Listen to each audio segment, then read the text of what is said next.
You good? Oh, you asked me to do it. I'm sorry. Oh, no, I was just saying, just to. So I don't hit you. Thanks. You should hit this and step out. Okay. What's up, guys? What's up, Coach? How you doing? Start. We good? Go for it, yeah. Just Zach Atkins, new tight end in your room. What are you seeing from him, and how is he going to be a tool in the offense this season?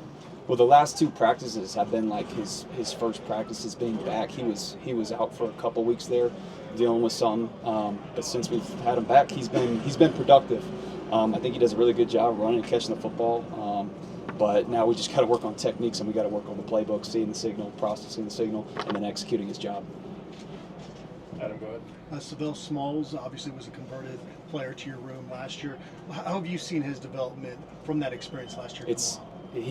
Savell does anything you ask him to do, and he's really come a long way. He was put in an uncomfortable situation last year, asking him to do something that he hasn't really done, but he's totally embraced it. He's like very coachable. He works at the position. He embraces the position, and we've seen growth from last year to this year. Shoot, we've seen growth from spring practice 1 to where we're at now. He just keeps getting better and better, and that's what I expect from him at this point. So he's doing a great job.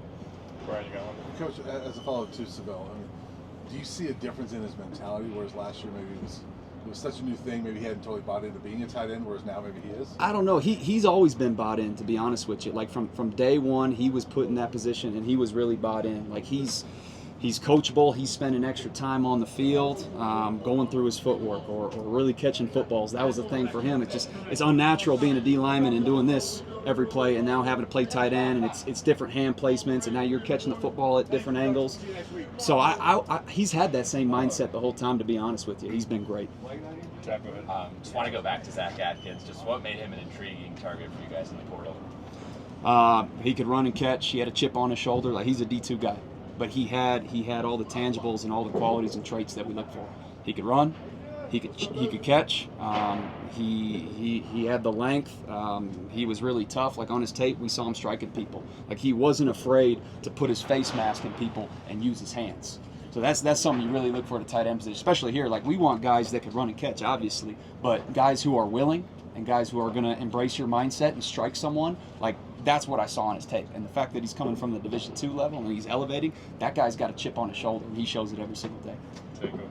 Coach, just what have you seen from the freshmen that you have in your room, and how is it bringing those guys along to be game ready as true freshmen? So, again, I've seen tremendous growth from Corbin from day one to where we're at now. Like again, he played in an offense throughout high school where he's detached a lot, and he could run, he could catch. We knew that. Big kid, he's got the length, he's got the size, he's going to be strong enough. Like now, that's on me. I got to work out the techniques. I got to work out the footwork. I got to work out the hand placement, and really just the run blocking aspect of it. That's what he's got to embrace, and that's what he's doing right now. So like, he got off to a slow start, and that's going to happen when you're a new guy. Like he should be going to prom next week. You know what I mean? He really should. But he's here. He's playing college football. We just throw him into the fire, and he's handling it. He's seeing growth.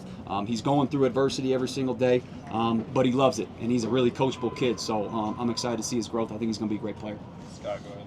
Hey, Coach, what do you think consistently having a tight end, maybe even two tight ends on the field, can do for the identity of this offense here in 2025? Well, I think it'll show a commitment to running the football, right? Like if we got two guys that could do it, the defense, they got to play us honest. If they know there's a tight end on the field that could run and that could block, now the defense, they got to play more vanilla. And they got to decide what they got to do. If they're playing the run, well, we may have a vertical threat now in the pass game. If they're playing the pass, now we could line up in 11 or 12 personnel, and we could run the ball. So I think having a capable tight end that could do all those things, it makes the defense play honest.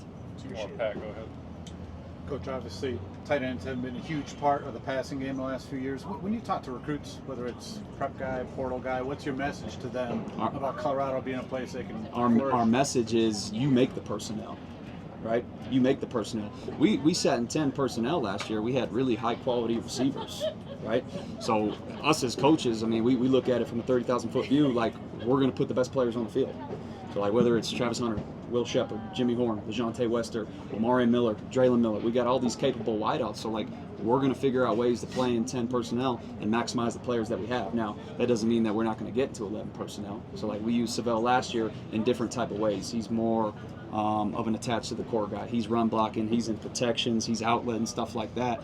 But now you bring in other guys to the mix that could do those things. So like if you can demonstrate that you could run and you can catch and you could do everything that we're asking a tight end to do on offense in all phases, then like you're going to make the 11 personnel, if that makes sense.